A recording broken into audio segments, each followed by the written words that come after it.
সাহেব সাহেব, আমার জমির সীমানায় কিছু সমস্যা হয়েছে, আপনার সাথে কথা বলতে চাই। চুপ! আমার সামনে কথা বলার সাহস কোথা থেকে এলো? সাহেব, আমি ভুল করিনি, শুধু সমস্যা বলতে চেয়েছিলাম। থামুন, একজন মানুষ কথা বলতে এসেছে আর আপনি তাকে লাথি মেরে ফেললেন? এটা অন্যায়। তুমি কে? আমার ব্যাপারে কথা বলছো কেন? আমি একজন সাধারণ মেয়ে, কিন্তু অন্যায় দেখলে চুপ থাকি না।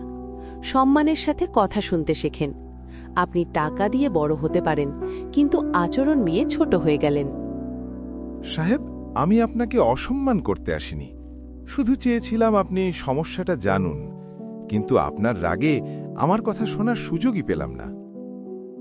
ধন্যবাদ মেয়ে, তুমি না থাকলে সাহেব আমার কথা বলার সুযোগই দিত না। অন্যায় করলে ভয় লাগে, কিন্তু সত্য বলতে সাহস লাগে। আজ আপনি সেটা দেখলেন। তাই বন্ধুরা, আজকে আমরা কি শিখলাম? মানুষ গরিব হোক বা বড়লোক, আমাদের কাউকেই ছোট করে দেখা উচিত না। এমন আরো সুন্দর সুন্দর কার্টুন দেখতে চাইলে বন্ধুরা আমার চ্যানেল ম্যাজিক স্টোরি টুনসে ফলো করুন।